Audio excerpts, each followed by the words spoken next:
қашан, не үшін және қалай? Тіс жұлу стоматологияда кең таралған, бірақ көпшілікті қорқытатын медициналық процедуралардың бірі. Көп адам тісті жұлдыруды соңғы амал ретінде қарайды. Дегенмен кей жағдайда бұл денсаулықты сақтап қалудың жалғыз жолы болуы мүмкін. Бұл мақалада тіс жұлу не үшін қажет, қалай өтеді және одан кейін не істеу керектігін жан-жақты қарастырамыз. Тісті не үшін жұлады? Тіс жұлу әрқашан жоспарлы шешіммен жасалмайды. Кейде бұл жедел түрде орындалатын процедура. Төменде тіс жұлуға себеп болатын негізгі жағдайлар келтірілген. Бір кариестің ауыр түрлері. Тіс шегісі, кариес, тереңдеп тіс түбірін немесе жүйкесін зақымдағанда кейде емдеудің еш пайдасы болмайды. Ондай кезде жұлу ең қауіпсіз амал. 2. Периодонтит немесе тіс түбірінің қабынуы.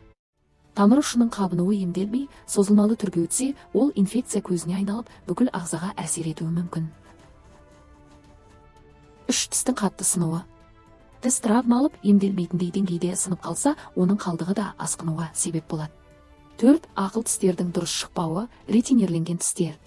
Көп жағдайда 3. азу тістер, ақыл тістер дұрыс шықпайды, қисайып өсіп, басқа тістерге қысым жасайды. Мұндайда оларды жұлу ұсынылады. 5. Сүт тістің уақытылы түспеуі. Балаларда сүт тістердің орнына тұрақты тістер шығу керек. Бірақ егер сүт тіс уақытылы түспесе, ол жақ бет аймағының дұрыс дамуына кедергі келтіреді. 6. Тіс протезіне дайындық. Кейде протез қою алдында жұлынуы қажет тістер болады, мысалы, қозғалмалы, шіри бастаған тістер. Процедура қалай өтеді? 1. Тексеру және рентген. Дәрігер ең алдымен ауыз қуысын қарап, рентген арқылы тістің тамырының жағдайын тексереді. Бұл процедураны қауіпсіз және дұрыс жоспарлауға көмектеседі. 2. Анестезия, жансыздандыру. Көпшілік тіс жұлу қатты ауыртатын процедура деп ойлайды. Бірақ қазіргі стоматологияда қолданылатын анестезия оны мүлде ауыртпайтын етеді.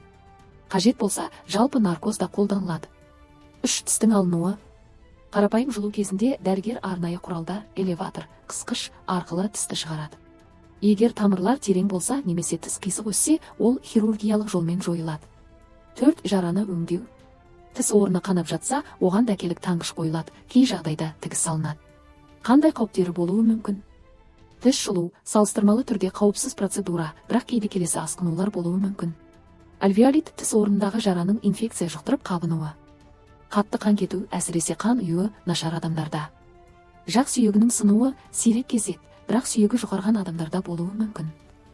Невралгия жүйке зақымдалса, уақытша немесе тұрақты ауырсыну сезілуі мүмкін. Тісті жұлғаннан кейін не істеу керек? Жара тез жазылу үшін келесі ережелерді сақтау қажет. 1. Тамақ пен сусынға шектеу. Процедурадан кейін 2 сағат бойы тамақ жеуге, сұйықтық ішуге болмайды. Ыстық сусындар мен қатты тағамнан бірнеше күн аулақ болу керек. 2. Ауыз шаймау. Алғашқы күні ауызды шаюға болмайды. Бұл түс аясында пайда болған қан үйіндісін шайып кетуі мүмкін, ал ол жара жазылуына қажет. 3. Темекі мен алкогольден бас тарту. Бұл екеуі жараның жазылуын баяулатып, инфекция туғызуы мүмкін. 4. Қолыңызбен немесе тілмен жараны түртпеу. Ауызда инфекция көп. Жараны түрту бактериялар түсуіне себеп болады. 5. Дәрігердің тағайындаған дәрілерін ішу. Ауырсынуды басатын және инфекцияға қарсы дәрілерді тек дәрігер жазып берген жағдайда қабылдау қажет. Қалпына келу кезеңі. Қарапайым тіс жұлуда жара 7-10 күн ішінде жабылады. Хирургиялық жолмен алынған тіс орнында жазылу ұзақтау болуы мүмкін 2 аптаға дейін. Тігіс салынса, оны дәрігер 5-7 күннен кейін алады. Қорытынды. Тіс жұлу заманауи медицинаның кең таралған процедураларының бірі. Одан қорқудың қажеті жоқ, себебі қазір бұл процедура ауыртпай, жылдам әрі қауіпсіз жасалады. Керісінше ауырған, зақымданған немесе дұрыс шықпаған тісті жұлмай жүре беру инфекцияға, тіпті басқа мүшелерге де зиян келтіруі мүмкін.